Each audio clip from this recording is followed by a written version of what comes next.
How's it going, everyone? My name is Paul. Welcome to the channel.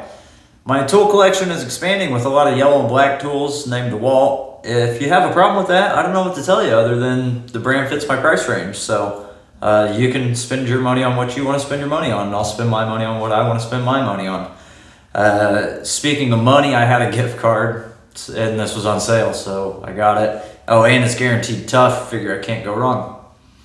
Up until this point, I've had a hacksaw, a drywall saw, and a miter saw. So this will really open up some possibilities in what I can cut, the kind of projects that I can work on. So we're gonna open up the box, kind of tinker with it a little bit, see what it does and all of that, and yeah, give it a whirl. So let's get into it. You can see there the other new yellow and black tool that I got, but we've all seen a sander and no one likes using them anyways, so doesn't matter. This is the DCS 391B. It's the cheapest of the 20 volt DeWalt circular saws. Even when it's not on sale, it's still the cheapest.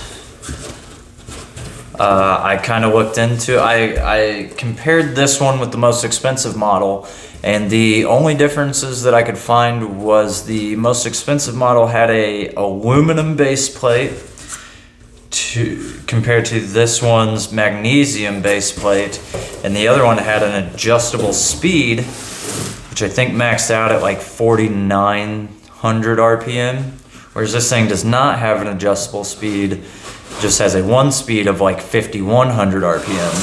So I don't know in practical terms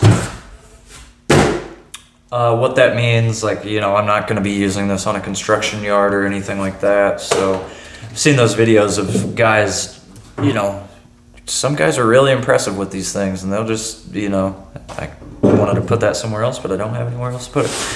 Anyways, you see some videos of guys, and they're very impressive with these things, you know, so I'm not going to be doing anything like that. So in practical terms, I don't know if I need an adjustable speed, or I did look up magnesium versus steel versus aluminum base plates, and apparently magnesium's the best. From what I read, it's the best. Usually goes on the higher end saws, and I was like, well, it's not on this higher end saw. So just as I figured, the blade is not attached initially, and this is the first one of these that I've ever had. I've used one before in the past, so I'm gonna have to read some instructions on how to, I mean, I assume you just do this thing, but then there's got to be some other bits and pieces to it. So I'm going to read instructions, and then I'll come back and tell you how to do it. We start off on the opposite side of the blade where they have the blade tool. Nice and handy there. Great. Flip it back over here. Hopefully you can see. Just an Allen key, not sure what size. We'll put it in here, and we'll loosen that up. Okay, it is reverse threaded, so be careful. I assume I don't need the tighten and loosen thing. That's just where the blade would go.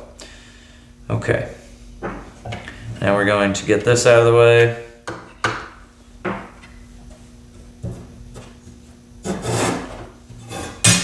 We're going to put our framing blade that came with it in here somehow. Yep, just right like that. Okay. Before I do that, there are other pieces here. So there's an inside and an outside. What do they call those? Something. Nuts, washers, I don't know. But for this portion, we only took out the two on either end, or the two on the far end there, so that's all we need to worry about putting back. Oh yeah, reverse threaded.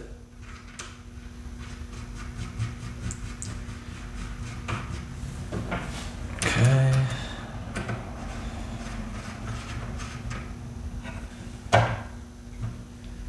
Okay, and then pretty sure, yeah.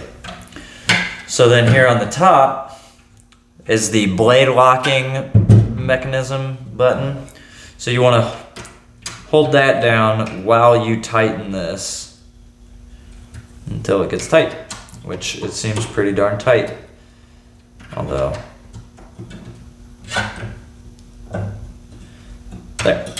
That should be good. Don't forget, put your tool back, because if you don't, you won't have it when you need it. Sure. Wait, what did that say? Oh yeah, discard this washer before installing blade. That was right. All right, so then the next thing is we zoom out. Two problems when I first went to try this was, one, I put this on backwards. Make sure that you can read the words. It explains that it's cross or back threaded anyways, reverse threaded, so make sure you keep an eye on that. Second, the first time you use it, make sure you use a battery that has a decent charge at least, and not one that's pretty much completely dead, otherwise you're gonna think your saw's broken right away, which I did. So anyways, here we go. I'm gonna reach around the camera just so that I can show you that it does work.